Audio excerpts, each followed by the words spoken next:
máquina del tiempo, de H.G. Wells. Capítulo 9. Los Morlocks.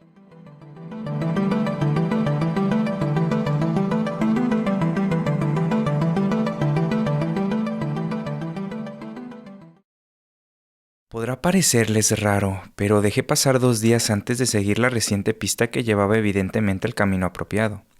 Sentía una aversión especial por aquellos cuerpos pálidos. Tenían exactamente ese tono semiblancuzco de los gusanos y de los animales conservados en alcohol en un museo zoológico, y al tacto eran de una frialdad repugnante. Mi aversión se debía en gran parte a la influencia simpática de los Eloi, cuyo asco por los Morlocks empezaba yo a comprender. La noche siguiente no dormí nada bien. Sin duda mi salud estaba alterada. Me sentí abrumado de perplejidad y de dudas. Tuve 1 o 2 veces la sensación de un pavor intenso al cual no podía yo encontrar ninguna razón concreta. Recuerdo haberme deslizado sin ruido en el gran vestíbulo donde aquellos seres dormían a la luz de la luna. Aquella noche Wina se hallaba entre ellas, y me sentía tranquilizado con su presencia. Se me ocurrió en aquel momento que en el curso de pocos días la luna debería entrar en su último cuarto, y las noches serían obscuras. Entonces las apariciones de aquellos desagradables seres subterráneos, de aquellos blancuzcos lémures, de aquella nueva gusanera que había sustituido a la antigua, serían más numerosas. Y durante esos 2 días tuve la inquieta sensación de quien elude una obligación inevitable. Estaba seguro de que solamente recuperaría la máquina del tiempo penetrando audazmente en aquellos misterios del subsuelo. Sin embargo, no podía enfrentarme con aquel enigma. De haber tenido un compañero la cosa sería muy diferente. Pero estaba horriblemente solo, y el simple hecho de descender por las tinieblas del pozo me hacía palidecer. No sé si ustedes comprenderán mi estado de ánimo, pero sentía sin cesar un peligro a mi espalda. Esta inseguridad era quizá la que me arrastraba más y más lejos en mis excursiones exploradoras. Yendo al sudoeste, hacia la comarca escarpada que se llama ahora Comwood, observé a lo lejos, en la dirección del Basting del siglo XIX, una amplia construcción verde, de estilo diferente a las que había visto hasta entonces. Era más grande que el mayor de los palacios o ruinas que conocía, y la fachada tenía un aspecto oriental. Mostraba el brillo de un tono gris pálido, de cierta clase de porcelana china. Esta diferencia de aspecto sugería una diferencia de uso, y se me ocurrió llevar hasta allí mi exploración. Pero el día declinaba ya, y llegué a la vista de aquel lugar después de un largo y extenuante rodeo, por lo cual decidí aplazar la aventura para el día siguiente, y volví hacia la bienvenida y las caricias de la pequeña Wina. Pero a la mañana siguiente me di cuenta con suficiente claridad que mi curiosidad referente al palacio de porcelana verde era un acto de autodecepción, capaz de evitarme, por un día más, la experiencia que yo temía. Decidí emprender el descenso sin más pérdida de tiempo, y salí al amanecer hacia un pozo cercano a las ruinas de granito y aluminio. La pequeña Wina vino corriendo conmigo, bailaba junto al pozo, pero cuando vio que me inclinaba yo sobre el brocal mirando hacia abajo, pareció singularmente desconcertada. «Adiós, pequeña Wina», dije besándola, y luego, dejándola sobre el suelo, comencé a buscar sobre el brocal los escalones y los ganchos. Más bien deprisa, debo confesarlo, pues temía que flanquease mi valor. Al principio ella me miró con asombro, luego lanzó un grito quejumbroso y corriendo hacia mí quiso retenerme con sus manitas. Creo que su oposición me incitó más bien a continuar. La rechacé, acaso un poco bruscamente, y un momento después estaba adentrándome en el pozo. Vi su cara agonizante sobre el brocal y le sonreí para tranquilizarla. Luego me fue preciso mirar hacia abajo a los ganchos inestables a que me agarraba. Tuve que bajar un trecho de 200 yardas, quizá. El descenso lo efectuaba por medio de los barrotes metálicos que salían de las paredes del pozo, y como estaban adaptados a las necesidades de unos mucho más pequeños que yo, pronto me sentí entumecido y fatigado por la bajada. Y no solo fatigado, uno de los barrotes cedió de repente bajo mi peso, y casi me balancé en las tinieblas de debajo. Durante un momento quedé suspendido por una mano, y después de esa prueba no me atreví a descansar de nuevo. Aunque mis brazos y mi espalda me doliesen ahora agudamente, seguía descendiendo de un tirón, tan deprisa como era posible. Al mirar hacia arriba vi la abertura, un pequeño disco azul, en el cual era visible una estrella, mientras que la cabeza de la pequeña Wina parecía como una proyección negra y redonda. El ruido acompasado de una máquina, desde el fondo, se hacía cada vez más fuerte y opresivo. Todo, salvo el pequeño disco de arriba, era profundamente oscuro, y cuando volví a mirar hacia allí, Wina había desaparecido. Me sentía en una agonía de inquietud. Pensé vagamente intentar remontar del pozo y dejar en su soledad al mundo subterráneo, pero hasta cuando estaba dándole vueltas a esa idea, seguía descendiendo. Por último, con un profundo alivio, vi confusamente aparecer, a un pie a mi derecha, una estrecha abertura en la pared. Me introduje allí y descubrí que era el orificio de un reducido túnel horizontal en el cual pude tenderme y descansar. Y ya era hora. Mis brazos estaban doloridos, mi espalda entumecida, y temblaba con el prolongado terror de una caída. Además, la oscuridad ininterrumpida tuvo un efecto doloroso sobre mis ojos. El aire estaba lleno del palpitante zumbido de la maquinaria que ventilaba el pozo. No sé cuánto tiempo permanecí tendido allí. Me despertó una mano suave que tocaba mi cara. Me levanté de un salto en la oscuridad y sacando mis cerillas encendí una rápidamente.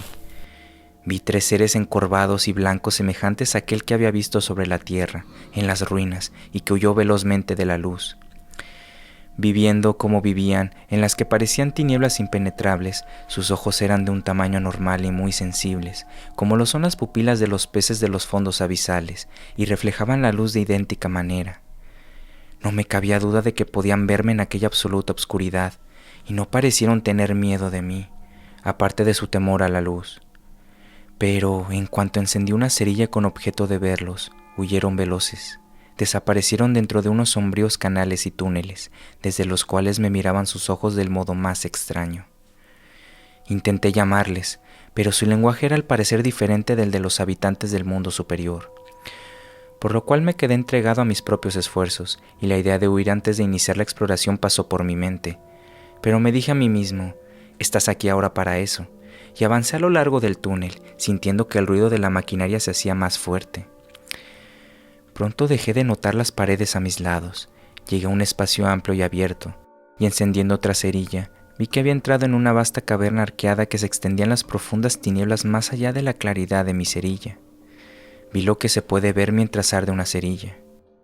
Mi recuerdo es forzosamente vago.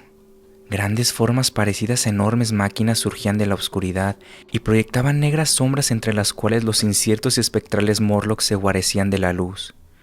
El sitio, dicho sea de paso, era muy sofocante y opresivo, y débiles emanaciones de sangre fresca flotaban en el aire. Un poco más abajo del centro había una mesita de un metal blanco, en la que parecía haberse servido una comida. Los Morlocks eran, de todos modos, carnívoros. Aún en aquel momento, recuerdo haberme preguntado qué voluminoso animal podía haber sobrevivido para suministrar el rojo cuarto que yo veía. Estaba todo muy confuso. El denso olor, las enormes formas carentes de significado, la figura repulsiva espiando en las sombras y esperando tan solo a que volviesen a reinar las tinieblas para acercarse a mí de nuevo. Entonces la cerilla se apagó, quemándome los dedos, y cayó con una roja ondulación en las tinieblas. He pensado después lo mal equipado que estaba yo para semejante experiencia. Cuando la hice con la máquina del tiempo, lo hice en la absurda suposición de que todos los hombres del futuro debían ser infinitamente superiores a nosotros mismos en todos los artefactos. Había llegado sin armas, sin medicinas, sin nada que fumar. A veces notaba atrozmente la falta del tabaco, hasta sin suficientes cerillas. Si tan solo hubiera pensado en una Kodak, podría haber tomado aquella visión del mundo subterráneo en un segundo y haberlo examinado a gusto. Pero sea lo que fuere, estaba allí con las únicas armas y los únicos poderes con que la naturaleza me había dotado: manos, pies y dientes, esto y 4 cerillas suecas que aún me quedaban. Temía yo abrirme camino entre toda aquella maquinaria en la oscuridad, y solamente con la última llama descubrí que mi provisión de cerillas se había agotado. No se me había ocurrido nunca hasta entonces que hubiera necesidad de economizarlas, y gasté casi la mitad de la caja en asombrar a los habitantes del mundo superior, para quienes el fuego era una novedad. Ahora, como digo, me quedaban 4, y mientras permanecía en la oscuridad, una mano tocó la mía. Sentí unos dedos descarnados sobre mi cara, y percibí un olor especial muy desagradable. Me pareció oír a mi alrededor la respiración de una multitud de aquellos horrorosos pequeños seres. Sentí que intentaban quitarme suavemente la caja de cerillas que tenía en la mano y que otras manos detrás de mí me tiraban de la ropa. La sensación de que aquellas criaturas invisibles me examinaban érame desagradable de un modo indescriptible. La repentina comprensión de mi conocimiento de sus maneras de pensar y de obrar se me presentó de nuevo vivamente en las tinieblas. Grité lo más fuerte que pude, Se apartaron y luego los sentí acercarse otra vez. Sus tocamientos se hicieron más osados mientras se musitaban extraños sonidos unos a otros. Me estremecí con violencia y volví a gritar, de un modo más bien discordante. Esta vez se mostraron menos seriamente alarmados y se acercaron de nuevo a mí con una extraña y ruidosa risa. Debo confesar que estaba horriblemente asustado. Decidí encender otra cerilla y escapar amparado por la claridad. Así lo hice, y acreciendo un poco la llama con un pedazo de papel que saqué de mi bolsillo, llevé a cabo mi retirada hacia el estrecho túnel. Pero apenas hube entrado mi luz se apagó, y en tinieblas pude oír a los Morlocks susurrando como el viento entre las hojas, haciendo un ruido acompasado como la lluvia, mientras se precipitaban detrás de mí. En un momento me sentí agarrado por varias manos, y no pude equivocarme sobre su propósito, que era arrastrarme hacia atrás. Encendí otra cerilla y la agité ante sus deslumbrantes caras. Difícilmente podrán ustedes imaginar lo nauseabundos e inhumanos que parecían. Rostros lívidos y sin mentón, ojos grandes, sin párpados, de un gris rosado, mientras que se paraban en su ceguera y aturdimiento. Pero no me detuve a mirarlos, se lo aseguro a ustedes. Volví a retirarme, y cuando terminó mi segunda cerilla, encendí la tercera. Estaba casi consumida cuando alcancé la abertura que había en el pozo. Me tendí sobre el borde, pues la palpitación de la gran bomba del fondo me aturdía. Luego palpé los lados para buscar los asideros salientes, y al hacerlo me agarraron los pies y fui tirado violentamente hacia atrás. Encendí mi última cerilla, y se apagó en el acto. Pero había yo empuñado ahora uno de los barrotes, y dando fuertes puntapiés me desprendí de las manos de los Morlocks y ascendí rápidamente por el pozo, mientras ellos se quedaban abajo atisbando y guiñando los ojos hacia mí. Todos menos un pequeño miserable que me siguió un momento, y casi se apoderó de una de mis botas como si hubiera sido un trofeo. Aquella escalada me pareció interminable. En los últimos 20 o 30 pies sentí una náusea mortal. Me costó un gran trabajo mantenerme asido. En las últimas yardas sostuve una lucha espantosa contra aquel desfallecimiento. Me dieron varios vaídos y experimenté todas las sensaciones de la caída. Al final, sin embargo, pude, no sé cómo, llegar al brocal y escapar tambaleándome fuera de las ruinas bajo la cegadora luz del sol. Caí de bruces.